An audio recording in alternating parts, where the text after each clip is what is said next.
Puji nama Tuhan, selamat sore Bapak Ibu Saudara yang dikasihi Tuhan. Saat sore hari ini mari kita akan bersama-sama memulai ibadah kita. Saya undang saudaraku untuk bersama-sama kita bangkit berdiri. Kita naikkan pujian bagi Tuhan. Yesusku, penyelamatku.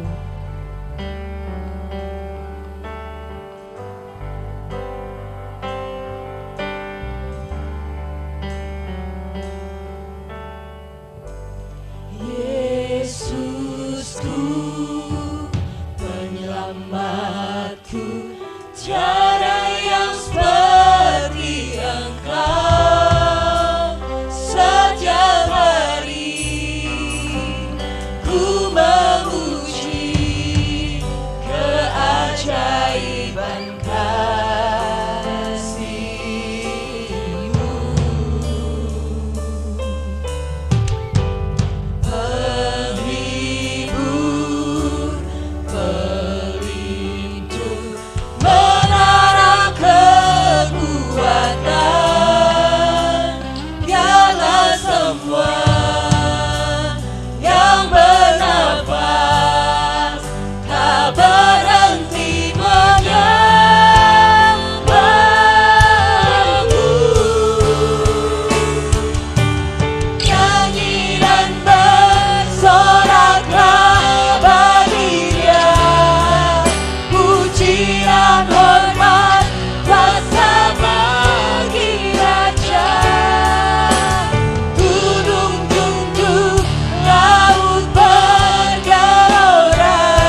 Berta akan berdoa untuk ibadah kita saat sore hari ini. Kami mengucap syukur Tuhan Yesus, kami mempunyai Allah yang sungguh luar biasa. Kami bersyukur Tuhan Yesus, pada saat sore hari ini kami boleh berkumpul di tempat ini. Kami rindu untuk memuji dan mempermuliakan nama-Mu. Kami mau serahkan ibadah sore hari ini dari awal pertengahan hingga sampai akhirnya nanti hanya ke dalam tangan kuasa-Mu. Biar kuasa-Mu Bapa yang bekerja atas kami. Ini doa kami Tuhan Yesus, hanya di dalam nama Tuhan kami Yesus Kristus kami siap untuk memuji dan mempermuliakan nama-Mu. Haleluya. Amin. Amin, haleluya. Silahkan kita akan tetap bangkit berdiri ya saudaraku. Puji nama Tuhan, shalom. Shalom. Shalom. Shalom. Haleluya, puji nama Tuhan. Bila mana saat sore hari ini Tuhan sudah memberikan waktu yang terbaik buat saudara dan saya untuk kita beribadah. Dan apa yang dapat kita balas selain dengan menaikkan ucapan syukur kita lewat setiap puji-pujian kita. Bersama-sama kita akan menaikkan pujian ini. Tuhanlah kekuatan dan mazmurku.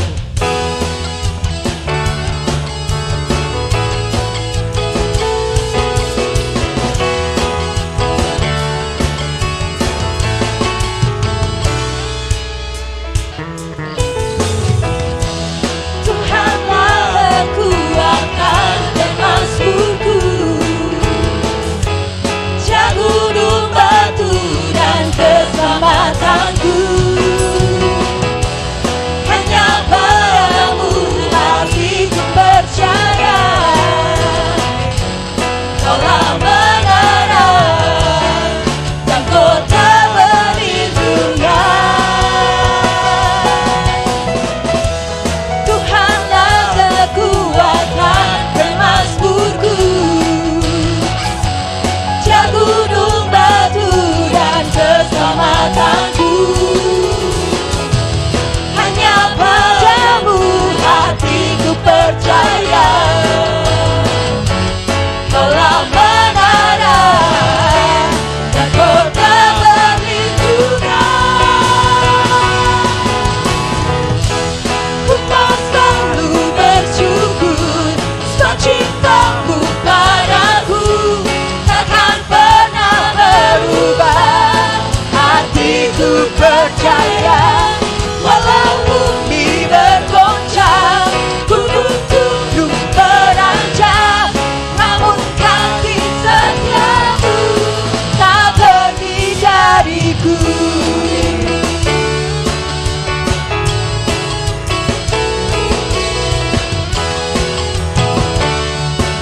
Tuhanlah kekuatan dan mazmurku. Tuhanlah kekuatan dan mazmurku, gunung batu dan keselamatanku. Hanya padamu hatiku percaya, Kaulah menara dan kota perlindungan. Ku mau selalu bersyukur sebab cintamu padaku takkan pernah berubah. Hatiku percaya, walau bumi bergoncang, gunung tunduk beranjak, namun kasih setiamu tak pergi dariku. Bersyukur sebab cintamu padaku takkan pernah berubah. Hatiku percaya, walau bumi bergoncang, gunung tunduk beranjak, namun kasih setiamu tak pergi dariku. Kasih setiamu tak pergi dariku. Kasih setiamu tak pergi dariku. Beri kemuliaan bagi Tuhan kita Yesus Kristus. Haleluya. Silahkan duduk saudaraku. Sebentar kita akan naikkan satu pujian bagi Tuhan. Tiap langkahku diatur oleh Tuhan.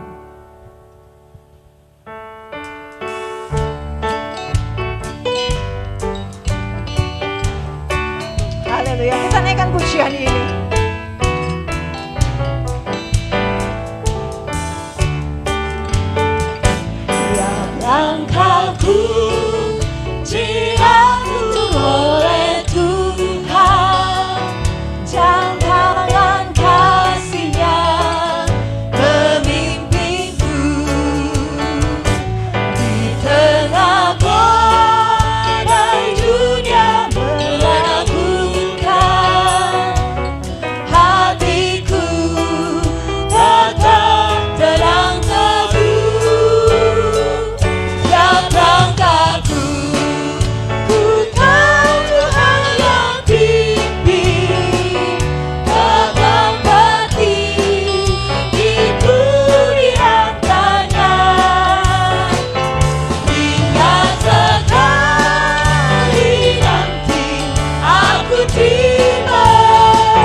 kita akan persiapkan hati dan pikiran kita untuk sebentar kita menerima berkat firman Tuhan. Saya undang saudara untuk bersama-sama kita bangkit berdiri. Kita akan naikkan satu pujian bagi Tuhan. Seperti rusa, rindu sungaimu.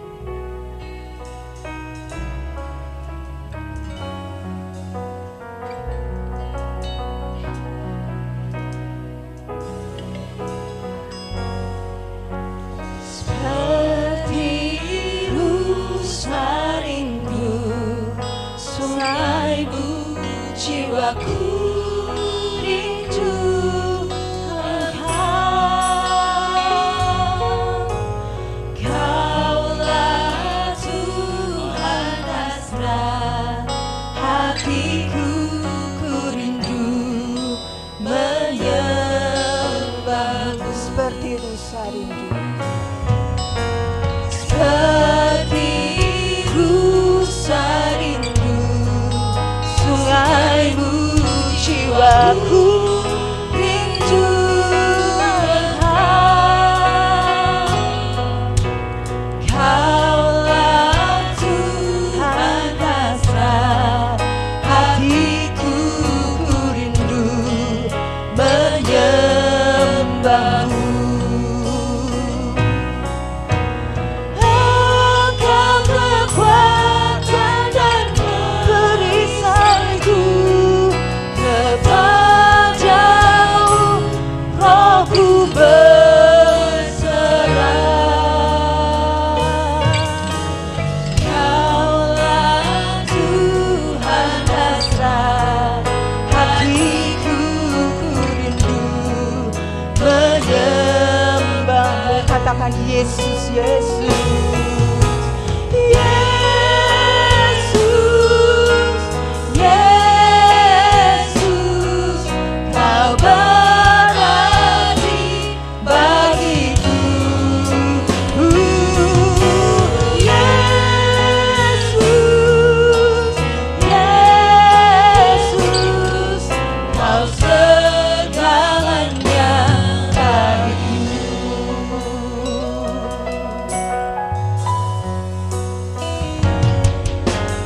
Seperti rusa rindu sungaimu, jiwaku rindu Engkau,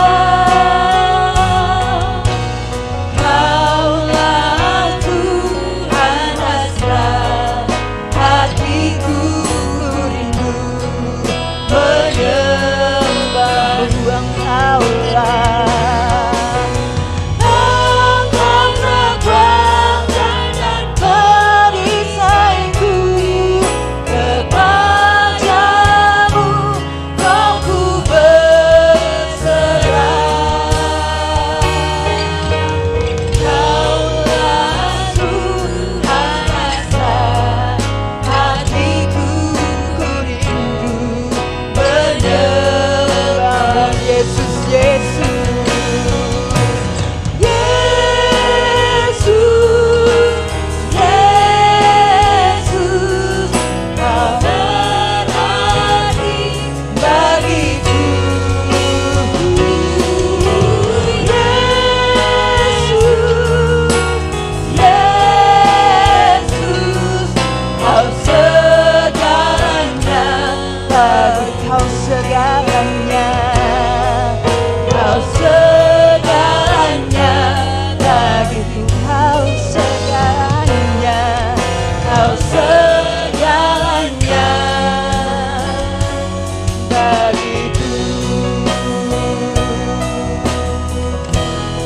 Mohon dengan kasih Kristus, Mbak Ani akan berdoa untuk jalannya pemberitaan firman Tuhan. Benar Tuhan Yesus menjadi pengakuan kami bahwa Engkau adalah segalanya dalam kehidupan kami Tuhan. Kami mengucap syukur untuk setiap kebaikan dan kemurahan yang sudah Tuhan berikan dalam hidup kami. Kami bersyukur untuk kesempatan sore hari ini Bapa, kami boleh memuji membesarkan nama-Mu Tuhan. Dan sebentar kami siap untuk mendengarkan kebenaran firman Allah. hari Tuhan, berbicaralah dalam setiap hati kami Bapa. Kami mau menjadi tanah hati yang siap untuk mendengarkan firman-Mu. Terima kasih Tuhan Yesus, kami mau menyambut kebenaran firman Tuhan hanya di dalam nama Tuhan kami Yesus Kristus. Haleluya. Amin. Shalom. Puji Tuhan. Selamat sore Bapak Ibu. Selamat berjumpa dan salam sejahtera dalam kasih Tuhan Yesus Kristus. Bagaimana kabarnya Bapak Ibu? Semua sehat kan? Sudah diberkati? Amin. Dan sekarang siap untuk terima berkat Tuhan? Yang siap silakan angkat tangan. Haleluya, semuanya siap. Mari kita akan mendengar firman Tuhan. Kita akan diberkati Tuhan melalui firman Tuhan. Tema firman Tuhan sore ini berbicara tentang kasih itu rela berkorban. Temanya apa Bapak Ibu? Kasih itu rela berkorban. Sebaliknya, kalau tidak rela, tidak suka berkorban, berarti tidak memiliki kasih. Mana ayat dasarnya kalau kasih itu rela berkorban? Kita baca ayatnya mari. Ada tertulis di Yohanes pasal 3 ayat 16. Saya jemput dengan hormat sama-sama bangkit berdiri untuk menghormati pembacaan firman Tuhan. Yohanes 3:16.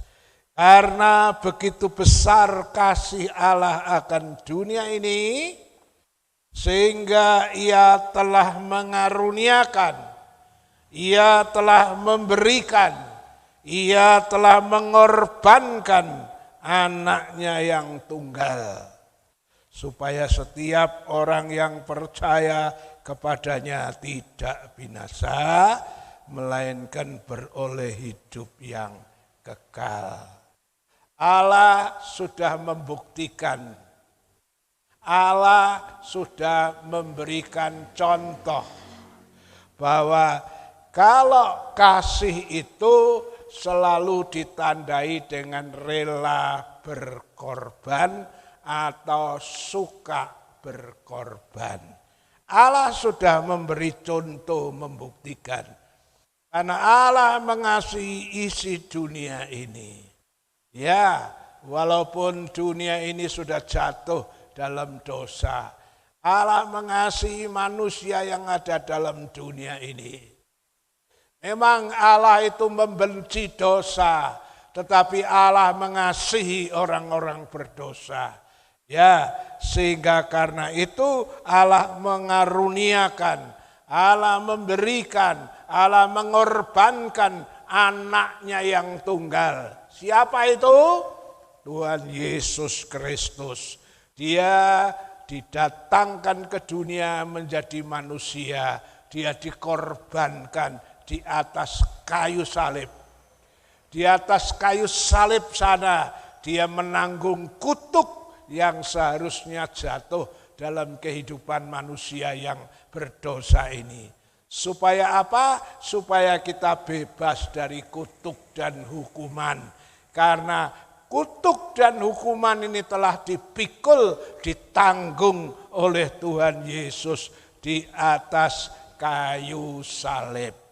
Ya, jadi sekali lagi Allah memberi contoh, Allah memberi teladan. Pemimpin yang baik itu orang yang ngomong tok. Pemimpin yang baik itu selalu memberi teladan. Nah, Allah itu mengasihi dunia, maka Allah membuktikan, ya, dia tidak cukup bengak-bengok, dia tidak cukup teriak-teriak, dia tidak cukup ngomong pakai malaikat, pakai nabi-nabi untuk mengatakan bahwa Allah mengasihi manusia, tidak. Tapi dia membuktikan, mengaruniakan, memberikan, mengorbankan anaknya yang tunggal di atas kayu salib. supaya manusia yang sudah jatuh dalam dosa tidak binasa, melainkan beroleh hidup yang kekal. Satu ayat lagi, kalau kasih itu dibuktikan selalu dalam pengorbanan, Yohanes 10 ayat 11. Tolong bisa dibaca. Yohanes 10 ayat yang ke-11. Akulah gembala yang baik. Gembala yang baik memberikan nyawanya bagi domba-dombanya. Ya, Tuhan Yesus bilang aku gembala yang baik. Buktinya apa kalau Yesus gembala yang baik? Kalau Yesus gembala yang mengasihi domba-dombanya, buktinya apa? Aku gembala yang baik. Gembala yang baik memberikan, mengorbankan, menyerahkan nyawanya. Bagi siapa? Bagi domba-dombanya. Bagi orang-orang yang mau percaya kepadanya. Ya, kalau ada yang mengatakan bahwa dia mengasihi Allah, tetapi tidak suka berkorban, ya, maka kasih yang sedemikian itu diragukan. Ya, kalau ada seorang yang mengatakan dia mengasihi, tetapi dia tidak mau berkorban, itu namanya omong kosong. Ya, mulut gampang sekali mengatakan I love you. Aku mengasihi engkau. Gampang karena lidah tidak bertulang.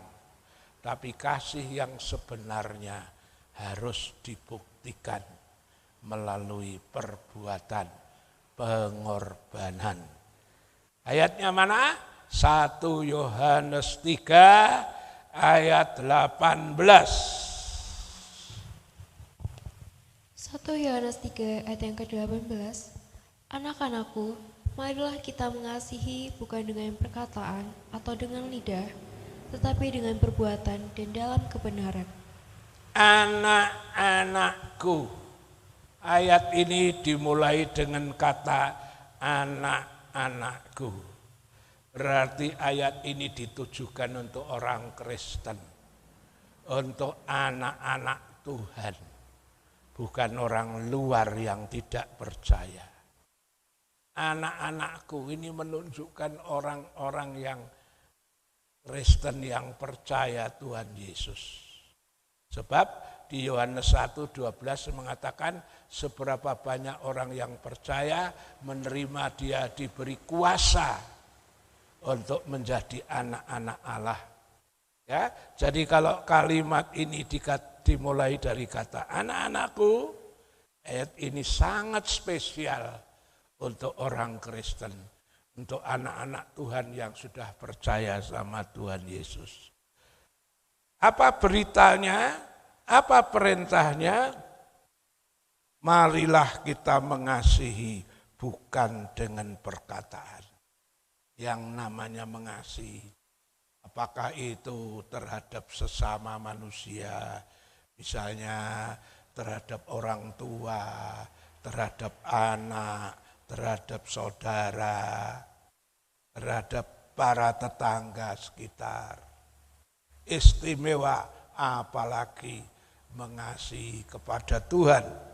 Iya, itu tidak boleh hanya dengan lidah, tidak boleh hanya dengan perkataan.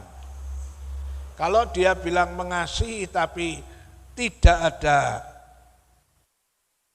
bukti-bukti perbuatan yang nyata, maka kasihnya itu omong kosong. Iya. Tidak hanya dengan lidah atau perkataan, tapi dengan perbuatan dan dengan kebenaran. Ada bukti konkret kalau seseorang itu mengasihi. Nah, itulah sebabnya Tuhan pernah menguji bagaimana ketaatan, bagaimana kasihnya Abraham kepada Tuhan. Tuhan pernah menguji melalui Tuhan ngomong, kalau kau memang benar mengasihi aku, Tuhan bilang, bawalah anakmu yang tunggal, yang kau kasihi, korbankan di tanah Moria sana. Dan apa yang terjadi? Karena Abraham benar-benar mengasihi Tuhan, Abraham rela mengorbankan sesuai dengan yang Tuhan katakan. Kejadian 22 ayat 1 sampai 3. Kejadian 22 ayat yang ke-1 sampai yang ke-3. Kepercayaan Abraham diuji. Setelah semuanya itu Allah mencoba Abraham. Ia berfirman kepadanya, Abraham. Lalu sautnya, ya Tuhan, firman-Nya, ambillah anakmu yang tunggal itu, yang engkau kasihi, yakni Ishak, pergilah ke tanah Moria dan persembahkanlah dia di sana sebagai korban bakaran pada salah satu gunung yang akan kukatakan kepadamu. Keesokan harinya, pagi-pagi bangunlah Abraham. Ia memasang pelana keledainya dan memanggil 2 orang bujangnya beserta Ishak, anaknya. Ia membelah juga kayu untuk korban bakaran itu, lalu berangkatlah ia dan pergi ke tempat yang dikatakan Allah kepadanya. Iya, Kejadian 22 temanya kepercayaan Abraham diuji. Tema ini juga bisa ditambah dengan kasih Abraham diuji. Atau juga ketaatan Abraham diuji. Nah, mungkin Abraham sering menyanyi, seperti saudara dan saya juga suka menyanyi. Ya, mungkin Abraham suka nyanyi seperti yang Anda nyanyikan tuh. Nyanyian apa? Aku mengasihi Engkau Yesus dengan segenap hatiku. Aku mengasihi Engkau Yesus. Ya, mungkin Abraham sering nyanyi ini. Tuhan dengar enggak? Tuhan dengar. Kalau Anda menyanyi itu, Tuhan dengar enggak? Tuhan dengar. Nah, karena Tuhan dengar, Abraham suka nyanyi. Tiba saatnya Tuhan ingin menguji. Apakah yang dinyanyikan Abraham itu hanya karena hafalan? Atau betul-betul keluar dari lubuk hatinya? Nah, itulah sebabnya Tuhan ngomong sama Abraham, ambillah anakmu yang tunggal yang kau kasihi. Ya, Tuhan tahu kalau Abraham itu sangat mengasihi anaknya Ishak. Kenapa? Karena dilahirkan pada masa tuanya. Karena saat-saat seperti secara manusia mustahil bisa punya anak dalam umur 100 tahun. Mustahil, tapi dia bisa punya anak. Dan tidak heran kalau Abraham sangat mengasihi anaknya. Dan Tuhan ngomong, bawalah anakmu yang tunggal yang kau kasihi. Sebagai korban bakaran pada satu gunung yang akan kutunjukkan kepadamu. Coba, kalau firman ini datang pada saudara. Awal enggak ya? Saya kira awal ya, punya anak 5 atau 10 gitu aja, kalau diminta untuk dikorbankan ya awal lah. Apalagi kok cuma 1. Ya. Seringkali Tuhan, kalau 1 diminta itu berarti pengorbanan 100%. Kita belum sampai dituntut pengorbanan 100%, Baru kalau dapat rezeki lalu disuruh kembalikan yang 1/10 saja. Banyak Kristen enggak jujur, awel. Perpuluhannya dikorupsi. Tapi kalau nyanyi bengak-bengok mengasihi Tuhan. Mengasihi Tuhan apa wong perpuluhan aja curang kok. Ngomong kosong. Ya, Abraham cuma punya satu-satunya yang dikasih itu diminta untuk dikorbankan. Apalagi itu menyangkut anak loh saudara. Saya kira anak itu nilainya jauh lebih tinggi dari harta. Diminta oleh Tuhan. Dan ternyata di sini keesokan harinya pagi-pagi bangunlah Abraham memasang pelana keledainya, memanggil 2 bujangnya berserta Ishak anaknya. Ia membelah juga kayu untuk korban bakaran itu. Lalu berangkat ia dan pergi ke tempat yang dikatakan Allah kepadanya.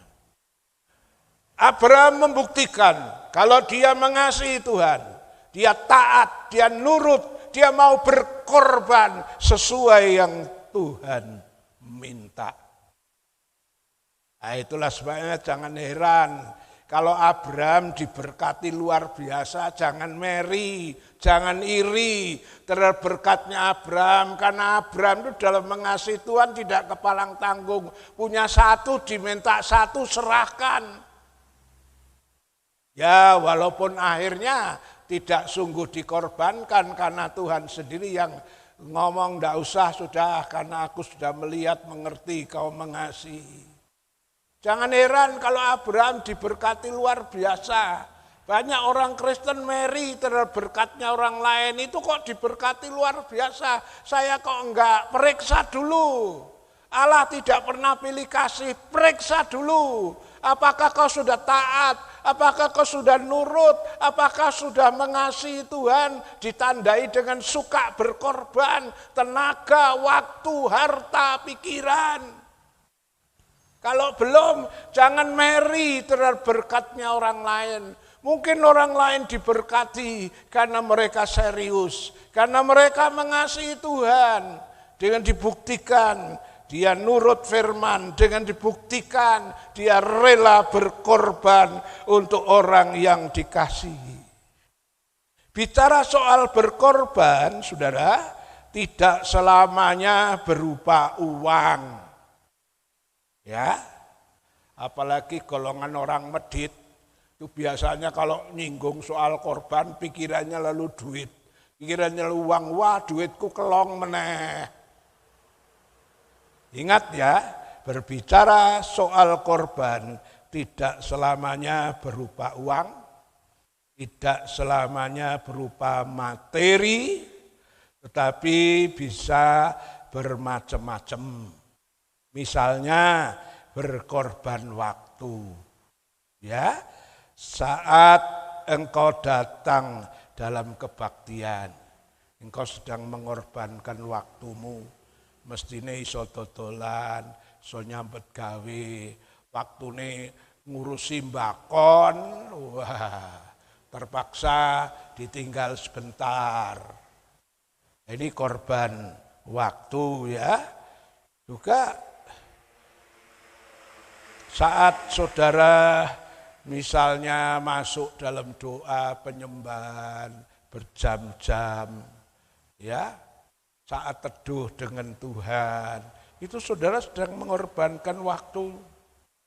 Juga bisa berupa berkorban tenaga, ya, saat engkau bantu melayani pekerjaan Tuhan, saat engkau ikut kerja bakti, ya, apalagi di tempat kita ini sering ada pengumuman kerja bakti.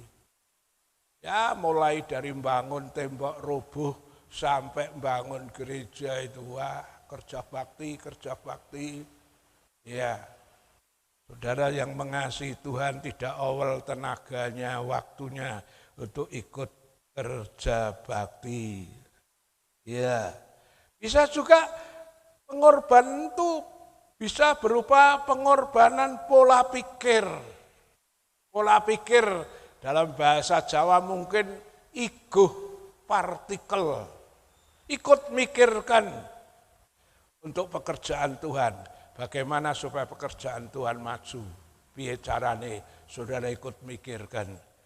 Bagaimana caranya supaya pembangunan bisa jalan terus.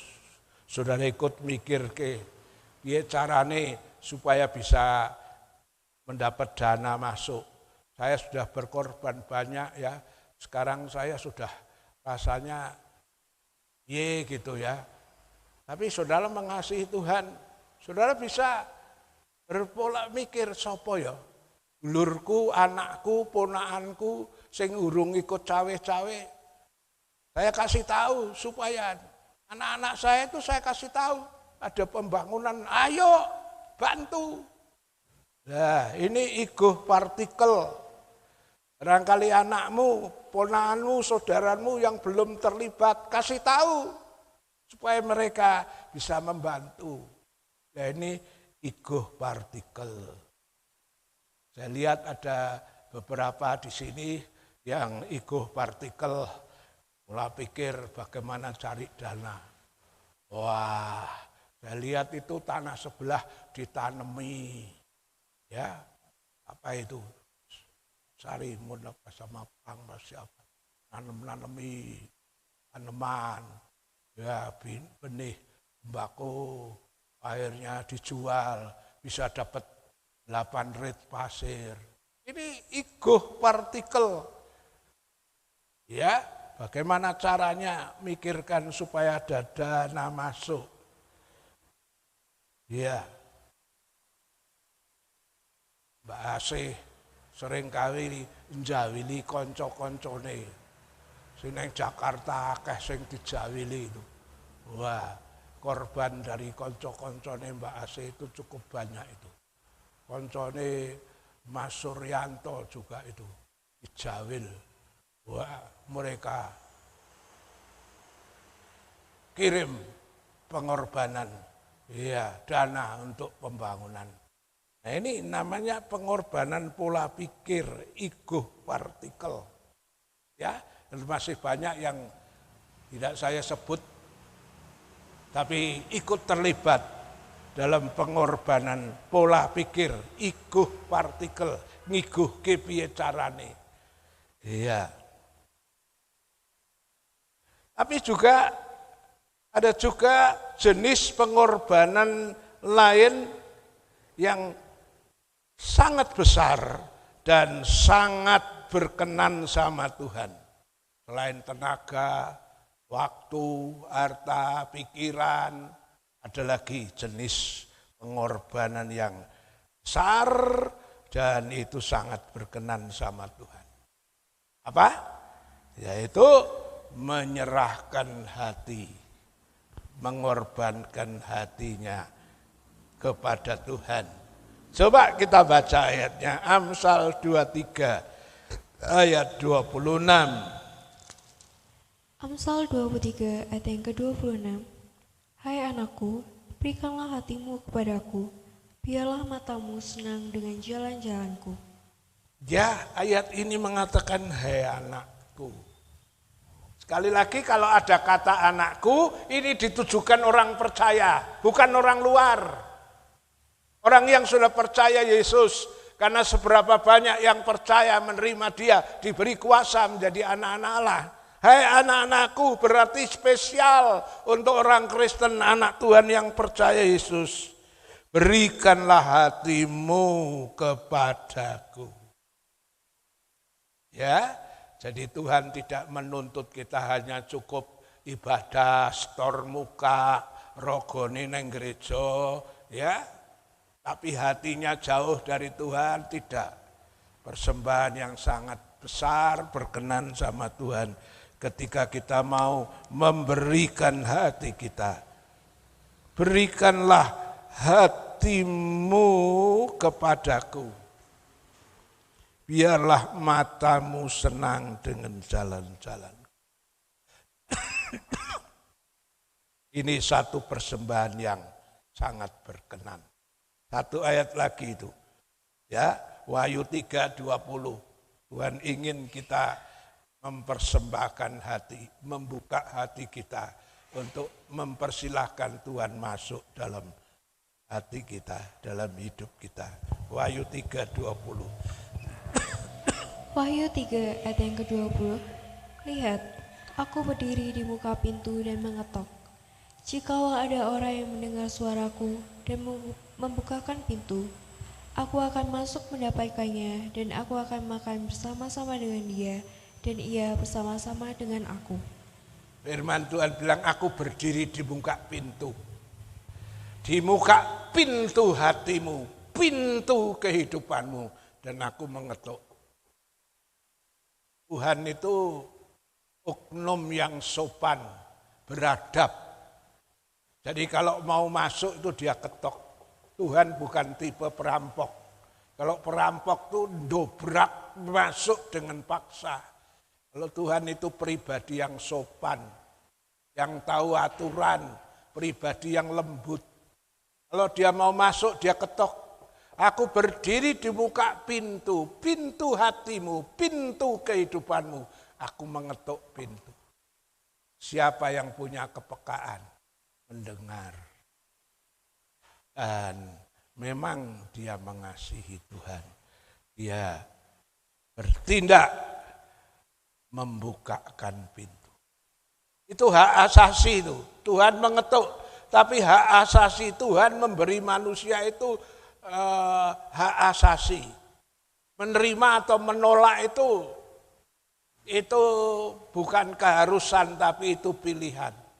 Siapa yang mendengar dan mau membuka hati, Yesus mau masuk.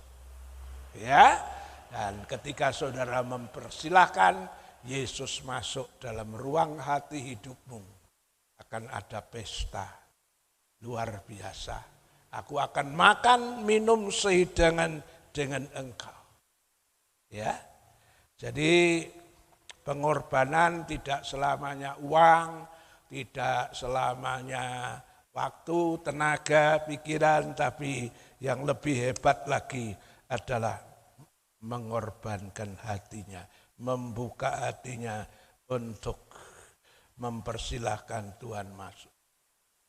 Dalam perjanjian baru kita melihat Tuhan Yesus juga ngomong, hukum yang paling utama itu adalah ketika kita mau mengasihi sebulat hati, sekuat tenaga.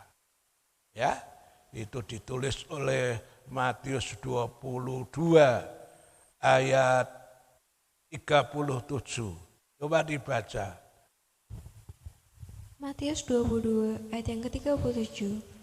Jawab Yesus kepadanya, kasihlah Tuhan Allahmu dengan segenap hatimu dan dengan segenap jiwamu dan dengan segenap akal budimu. Iya, kasihilah Tuhan Allahmu dengan segenap hatimu, segenap jiwamu, segenap akal budimu. Itulah hukum yang terutama dan yang pertama. Luar biasa ketika engkau mau mengorbankan hatimu. Engkau menjadi orang yang sangat mengasihi Tuhan. Engkau menjadi orang yang mempersilahkan dia masuk dalam hati, dalam kehidupan. Itu satu pengorbanan yang luar biasa. Hukum yang pertama dan utama adalah ketika kita mau membuka hati. Iya. Mengapa orang yang menyerahkan hati, mengorbankan hatinya, itu adalah satu pengorbanan yang sangat besar? Kenapa? Jawabnya adalah karena hati itu adalah pusat sentral dari kehidupan manusia. Itu ada tertulis di Amsal 4 ayat 23. Ya, di Amsal 4:23 dikatakan apa itu? Jagalah hatimu. Coba dibaca itu Amsal 4:23. Amsal 4 ayat yang ke-23. Jagalah hatimu dengan segala kewaspadaan, karena dari situlah terpancar kehidupan. Jagalah hatimu dengan penuh kewaspadaan. Kenapa? Karena dari dalam hati terpancar kehidupan. Hati itu sumber, sentral kehidupan manusia. Orang mau baik, orang mau jahat, itu karena hatinya. Ya, baik jahat bukan ditentukan oleh hidungnya, bukan oleh telinganya, bukan oleh kaki atau tangannya. Baik atau jahat itu karena hatinya. Kalau hatinya jahat, tidak mungkin mengeluarkan yang baik. Sebaliknya kalau hatinya baik, tidak mungkin mengeluarkan tindakan yang jahat. Nah, ketika hati sudah dipersembahkan sama Tuhan, mempersilahkan Tuhan bertahta, ya, maka hatimu akan mengalami satu keubahan. Sing tadine cerewet, ora cerewet, sing tadine jahat, ora jahat, sing tadine medit, wis ora medit meneh, ketika hatinya sudah diserahkan. Ketika seseorang sudah menyerahkan hatinya, maka otomatis dia akan menyerahkan tubuh, jiwa, rohnya. Bahkan sampai harta yang dia miliki pun tidak segan diserahkan. Ketika orang itu sudah menyerahkan hatinya. Ya. Pengalaman saya ya, istri saya itu sebelum menjadi istri saya, waktu masih masa perkenalan gitu ya, pernah tak ajak ibadah pelayanan di satu kota karena saya dipanggil untuk pelayanan. Saya ajak supaya dia terbiasa dengan suasana pelayanan. Saya ajak ya dalam satu ibadah di satu kota pelayanan. Nah, untuk ke situ Surabaya itu kami harus naik bemo. Bemo itu kendaraan yang rodanya cuma 3, depannya 1, belakangnya 2. Di Surabaya banyak dulu. Sekarang sudah mulai jadi barang langka ya. Saya lihat di Paraan itu ada punyanya Judak apa itu, masih ada bemo kuning. Dulu di Surabaya, di Jakarta itu kendaraan bemo itu menjadi angkutan, ya angkutan kota gitulah. Nah, ketika saya harus ngajak pelayanan, kami naik bemo. Di bemo itu banyak sekali orang. Nah, karena banyak sekali orang yang kita tidak kenal, mungkin juga ada penjahatnya dan sebagainya. Saya lihat kok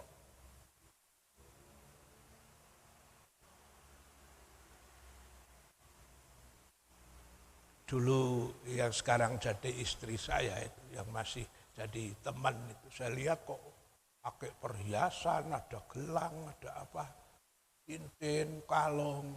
Saya pikir wah ini riskan, ini bahaya ini.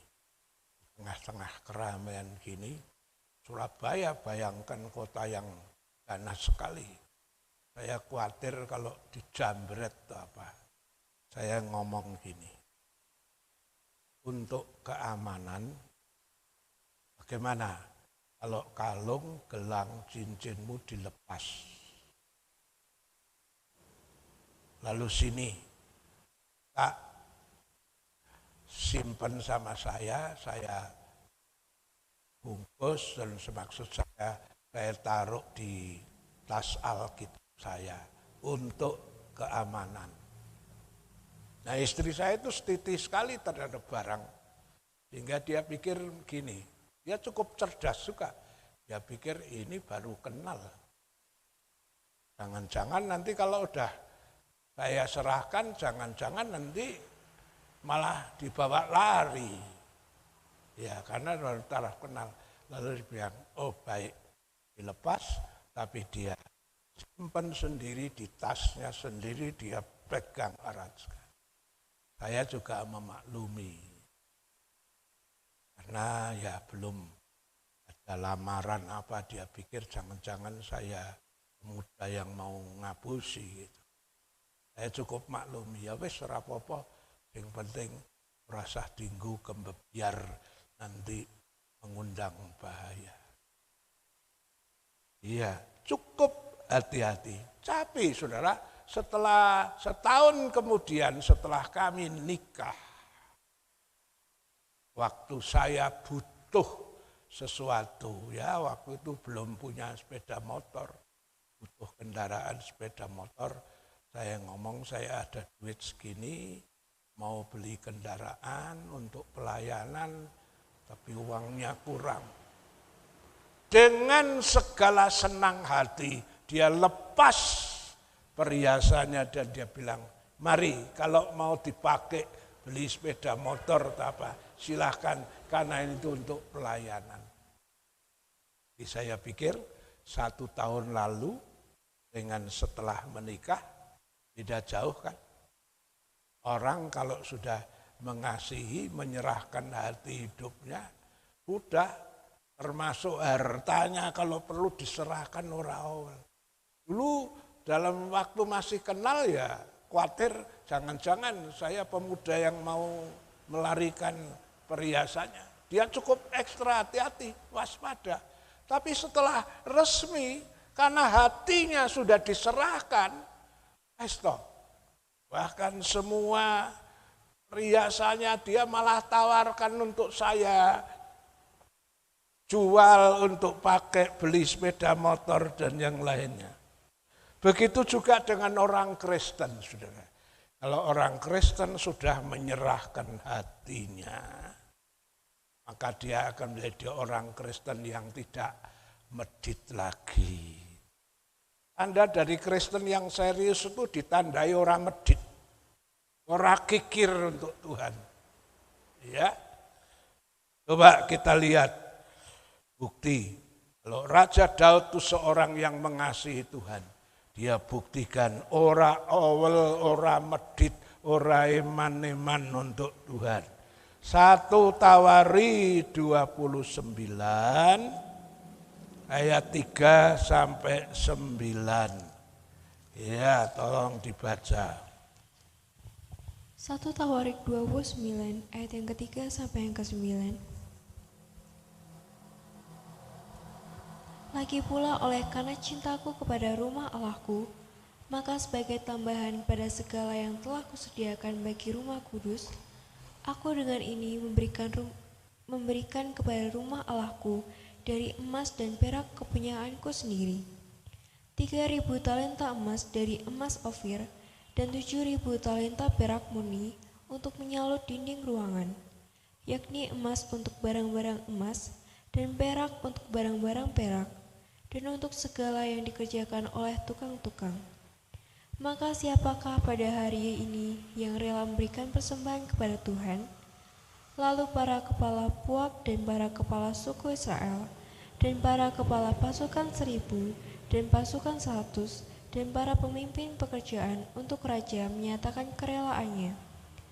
Mereka menyerahkan untuk ibadah di rumah Allah 5.000 talenta emas dan 10.000 dirham, 10.000 talenta perak dan 18.000 talenta tembaga, serta 100.000 talenta besi. Siapa yang punya batu permata menyerahkannya kepada Yehiel, orang Gerson itu, untuk pembendaraan rumah Tuhan. Bangsa itu bersukacita karena kerelaan mereka masing-masing, sebab dengan tulus hati mereka memberikan persembahan sukarela kepada Tuhan. Juga Raja Daud sangat bersukacita. Ya, Daud sangat mengasihi Tuhan. Dan dia bilang, oleh karena cintaku kepada rumah Allahku. Daud orang yang ngomong, nah aku cinta Tuhan, cinta pekerjaan Tuhan. Tapi awal tidak. Karena cintaku sama rumah Tuhan. Tidak segan-segan ngerogoh gocek yang dia miliki. Ya, Di sini dikatakan sebagai tambahan. 3.000 talenta emas dia persembahkan. Sebelumnya dia sudah mengorbankan juga itu. Ya, sebelumnya dia sudah membawa 100.000 talenta emas. Dan sekarang karena ada kekurangan, sebagai tambahan dia membawa 3.000 talenta emas. Saya sudah sering katakan 1 talenta 34 kilo. Berarti 102.000 kilo atau 102 ton emas sebagai tambahan. Ya, persembahkan. Lalu dia ngumumkan. Ya, Daud ngomong gitu tuh bukan tujuannya pamer, tidak, saudara.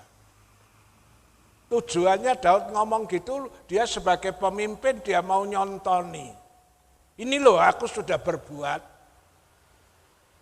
Ya. Jadi ini jangan ngomong yang diperbuat tangan kanan tidak boleh tangan kiri tahu. Itu salah mengeterapkan ayat. Kalau tangan kanan berbuat tangan kiri tidak boleh tahu, tidak usah tahu. Itu perkataan firman Tuhan tentang kalau memberi sedekah.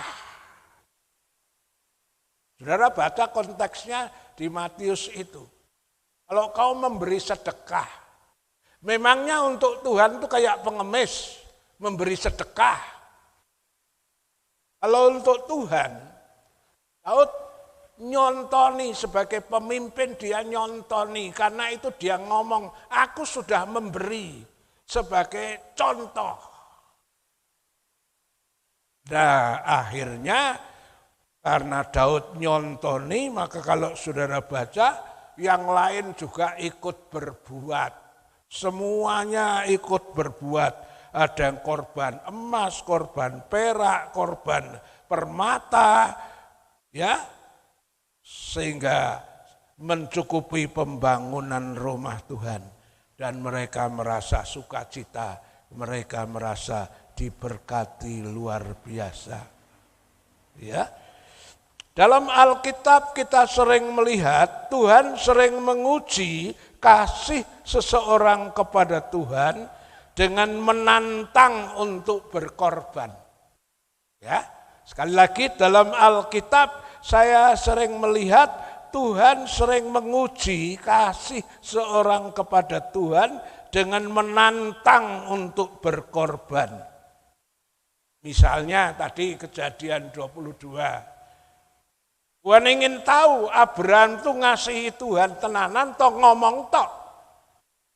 Ditantang oleh Tuhan. Kalau kau mengasihi aku, bawa anakmu yang tunggal.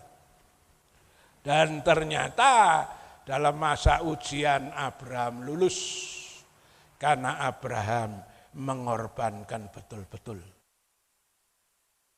Bawa betul-betul ke tanah Moria.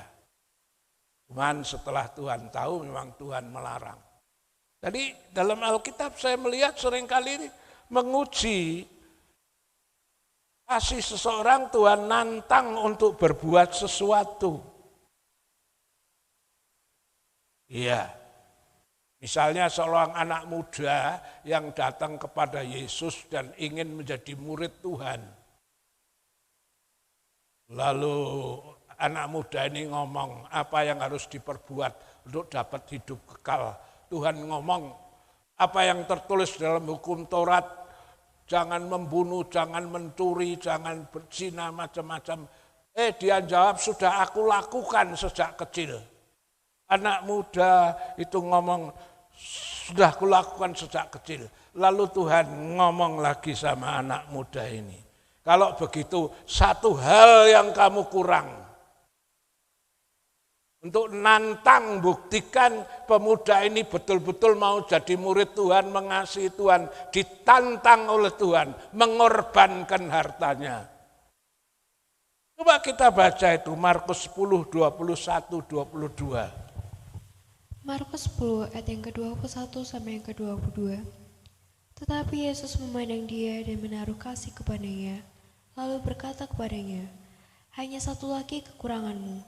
Pergilah, jualah apa yang kau miliki dan berikanlah itu kepada orang-orang miskin. Maka engkau akan beroleh harta di surga. Kemudian datanglah kemari dan ikutlah aku. Mendengar perkataan itu, ia menjadi kecewa, lalu pergi dengan sedih sebab banyak hartanya.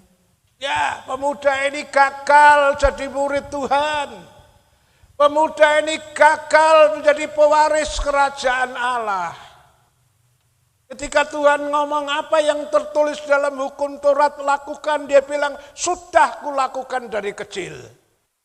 Terakhir Tuhan nantang, kalau kau betul mau jadi muridku, pewaris kerajaan Allah, Tuhan nantang dengan perkataan, satu perkara kau kurang, jualkan semua hartamu, sedekahkan sama orang miskin, lalu ikut aku. Pemuda ini gagal, kecewa menjadi murid Tuhan karena dia mengasihi hartanya lebih dari keselamatan jiwanya, sehingga dia meninggalkan Tuhan. Kenapa Tuhan sering nantang, menguji untuk seseorang yang mau menjadi murid Tuhan, mengasihi Tuhan, ditantang dengan masalah mengenai pengorbanan harta. Kenapa? Ya, Tuhan ingin tahu benar. Ya, karena biasanya saudara, harta inilah sering dipakai oleh iblis untuk menjatuhkan seseorang. Ingat ya, harta sering dipakai iblis untuk menjatuhkan orang Kristen. Di sini kalau orang terlalu mencintai hartanya, biasanya gagal. Karena seringkali harta itu dipakai iblis, ya, untuk menjatuhkan orang Kristen. Ada ayat-ayat itu, ya. Coba kita lihat ayatnya. Di Lukas 16 ayat 9, dibaca dulu. Lukas 16 ayat 9. Lukas 16 ayat yang ke-9. Dan aku berkata kepadamu, ikatlah persahabatan dengan mempergunakan mamon yang tidak jujur, supaya jika mamon itu tidak dapat menolong lagi, kamu diterima di dalam kemah abadi. Ya, masalah mamon, masalah kekayaan itu Tuhan Yesus memberikan predikat mamon yang tidak jujur. Apa artinya? Hati-hati dengan mamon. Hati-hati dengan kekayaan. Di balik mamon, di balik kekayaan, ada roh yang seringkali membuat kita tidak jujur. Banyak kok orang Kristen waktu diberkati 500.000, dia setia dengan milik Tuhan 50.000 karena merasa tidak seberapa lah. Tapi coba kalau sudah mulai diberkati 5 juta, 50 juta, bisa jujurkah dia dengan milik Tuhan? Kadang-kadang banyak orang Kristen ketika berkatnya meningkat, dia tidak jujur. Dia korupsi miliknya Tuhan. Karena di dalam mamon ini ada roh tidak jujur. Hati-hati saudara. Seringkali dalam mamon, dalam kekayaan lu ada terselip iblis yang mau menjatuhkan. 1 Timotius pasal 6, 8 sampai 10. Cinta uang itu akar dari segala kejahatan. 1 Timotius 6 ayat yang ke-8 sampai yang ke-10. Asal ada makanan dan pakaian, cukuplah. Tetapi mereka yang ingin kaya terjatuh ke dalam pencobaan, ke dalam jerat, dan ke dalam berbagai-bagai nafsu yang hampa dan yang mencelakakan, yang menenggelamkan manusia ke dalam keruntuhan dan kebinasaan. Karena akar segala kejahatan ialah cinta uang. Sebab oleh memburu uanglah berbagai orang telah menyimpang dari iman dan menyiksa dirinya dengan berbagai-bagai duka. Ya, cinta uang akar dari segala kejahatan. Iya. Biasanya terjadi perampokan, pembunuhan, pelanggaran dimulai dari karena cinta uang. Tamak, kalau terjemah lama bilang tamak. Tamak itu apa? Serakah.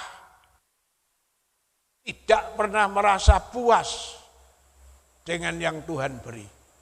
Sehingga akhirnya apa? Korupsi, ngapusi, mencuri. Karena serakah, tamak akan uang.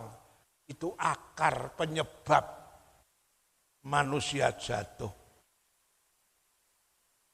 Iya, jadi ingat di dalam kekayaan itu seringkali dipakai iblis untuk menjatuhkan.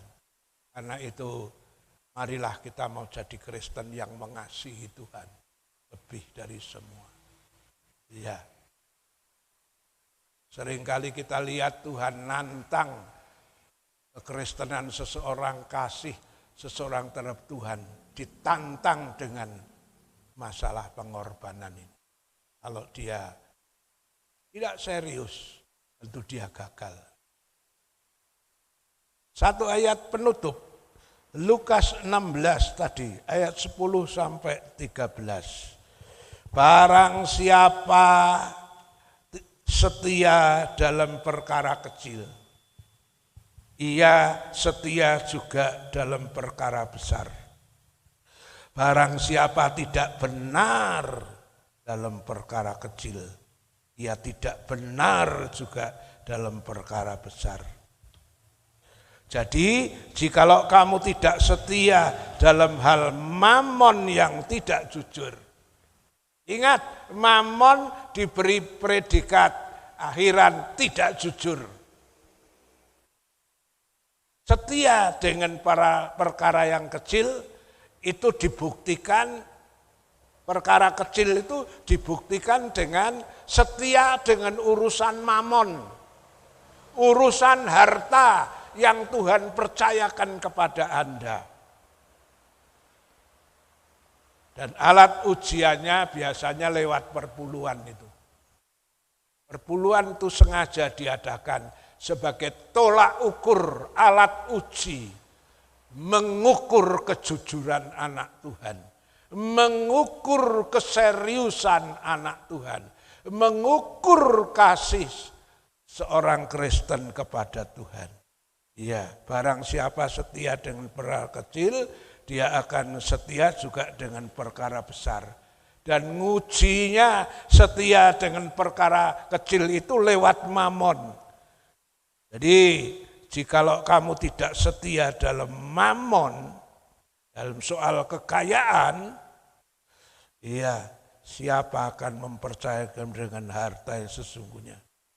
Ya, dan jikalau kamu tidak setia dalam harta orang lain, perpuluhan itu bukan milikmu loh. Perpuluhan itu harta miliknya Tuhan. Kalau kau tidak setia dengan hartanya orang lain atau milik Tuhan, siapa yang akan menyerahkan hartamu sendiri kepadamu? Ya, sehingga dikatakan dari seorang hamba tidak dapat mengabdi kepada dua tuan, karena jika demikian ia akan membenci yang seorang dan mengasihi yang lain, atau akan setia kepada yang seorang dan tidak mengindahkan yang lain. Kamu tidak dapat mengabdi kepada Allah dan mamon. Mamon itu tolak ukur.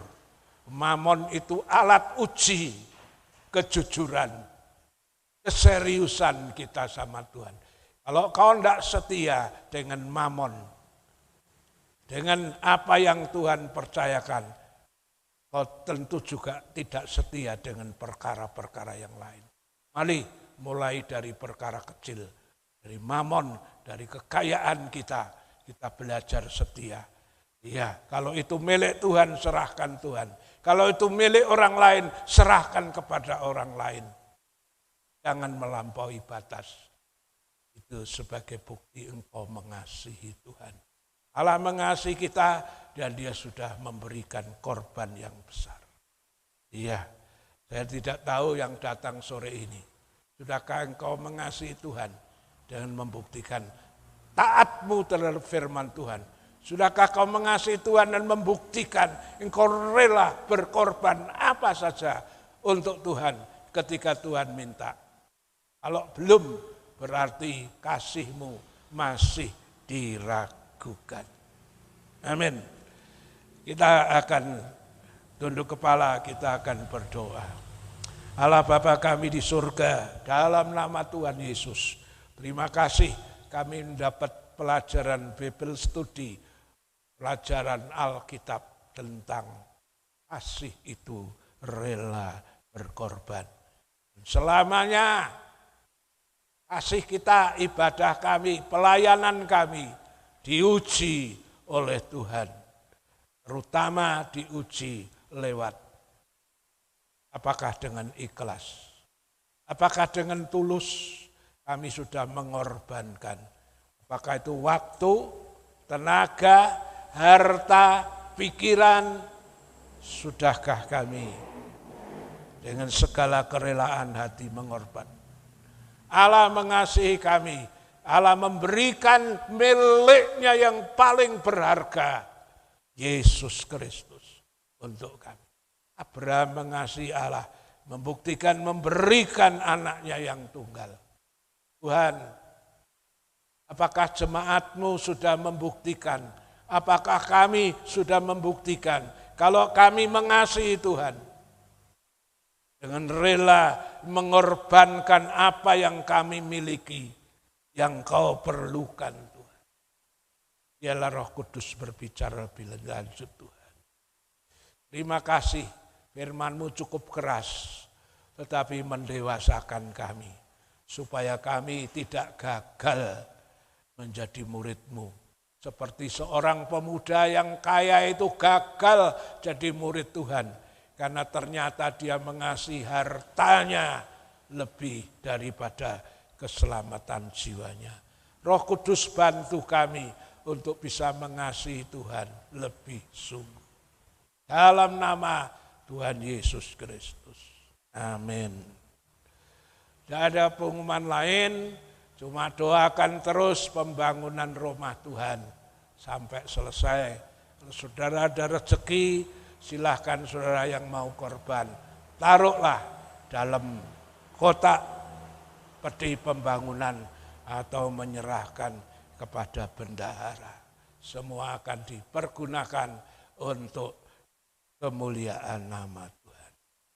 Kita bangkit berdiri.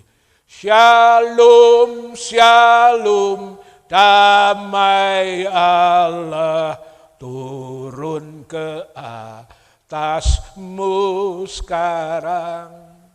Shalom, shalom, damai Allah sekarang dan selamanya. Seperti sungai mengalir, lembut gemercik, seperti burung merpati, damai surgawi. Shalom, shalom, diberkatilah kau selalu. Berkat atas nama Bapa, Anak, Roh Kudus. Saudara yang dikasihi Tuhan, kita akan pulang membawa berkat Tuhan. Yang sakit disembuhkan, yang lemah dikuatkan, yang punya masalah, persoalan apapun, kau pulang dengan kemenangan dan pertolongan Tuhan. Berkatilah setiap usaha pekerjaan anak-anakmu, tani, ternak, dagang, wira swasta. Dan pekerjaan apa saja yang halal, Tuhan berkati anak sekolah, kuliah, kasih kepintaran, kepandaian, Tuhan membuatnya menjadi berhasil. Setiap korban anak-anakmu, tatangan sukarela, perpuluhan nasar, buah sulung, persembahan untuk pembangunan, kami serahkan kepadamu. Setiap sen rupiah, sekecil apapun yang dikorbankan anak-anak Tuhan, dicatat oleh Tuhan. Dan Tuhan akan kembalikan lipat-lipat kali ganda. Terpujilah namamu. Pulanglah saudara, bawalah berkat dari Allah Bapa, kasih sayang dari Tuhan Yesus, persekutuan Allah Roh Kudus, menyertai saudara dan saya saat ini sampai Maranatha. Tuhan Yesus datang kembali. Haleluya. Amin. Tuhan memberkati.